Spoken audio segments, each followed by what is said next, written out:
it's softly spoken, with no strings tying you to me. I'm happy in your company with no emotion, 'cause my love deserves to be free.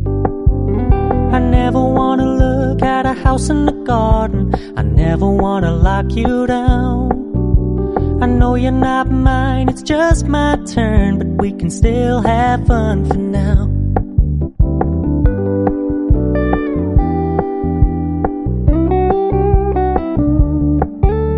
You told me you don't really do commitment, trust me, consider your message received.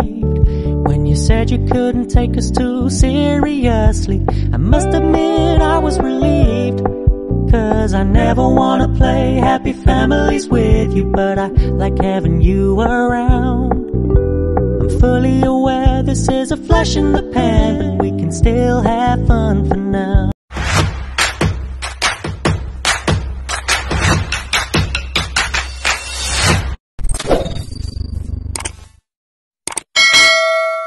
Back to my YouTube channel. Pag bago ka na sa channel ko, mag-subscribe na click nyo na notification bell para updated kayo sa bagong vlog ko. Yan mga kaya nung isang araw doon ako sa natividad dahil doon ginanap yung aming debut na tanggap ni Sir Red at Sir Al. So si Lian yun, ayan si Lian.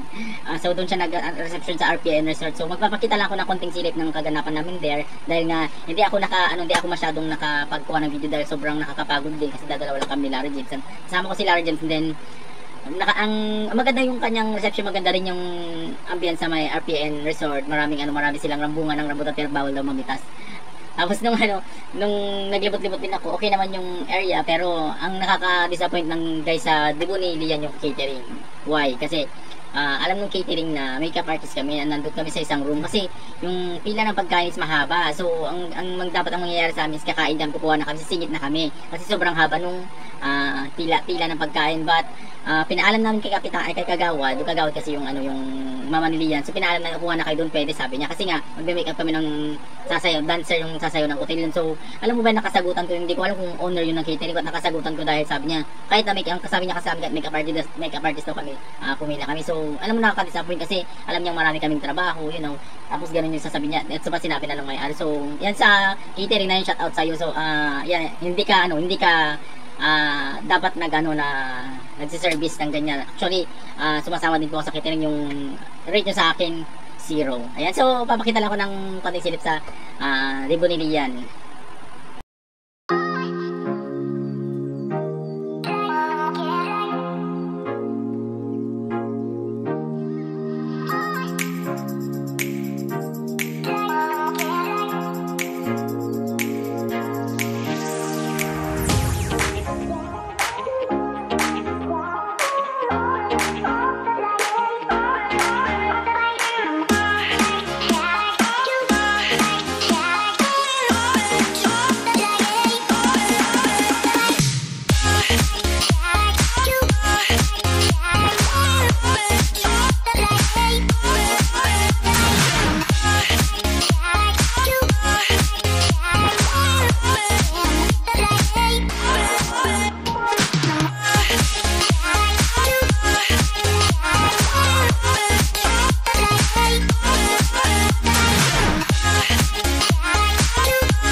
ko alam guys, medyo itong taon na to medyo parang mabenta ko sa makeup.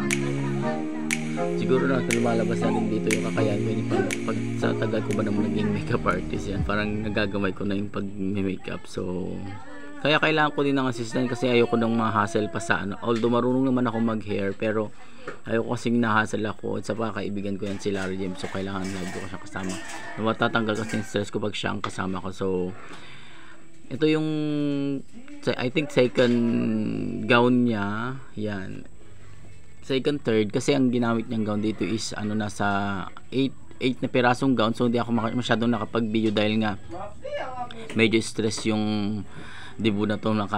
Sobrang dami kasi inayusan pa namin dito yung mga dancer niya, yung magpuputol yun. So yan, medyo nakakapagod pero masaya dahil nga nakarating ulit kami ng malayo, nasa Natividad. Actually itong magdidibu is galing taga-Tayog sila, pero sa RPN Resort sila sa may Natividad nag-celebrate ng kanyang nag-reception ng kanyang dibu.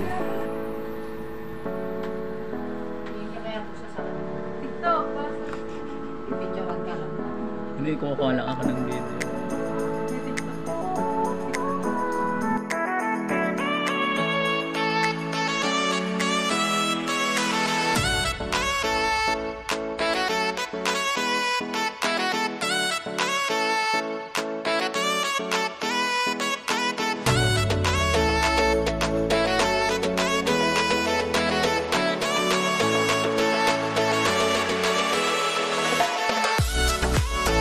So yun nga mga ka-effect, na gusto niyo yung vlog mo, just comment down below and click nyo na notification bell para updated kayo sa bagong vlog ko. Thank you for watching.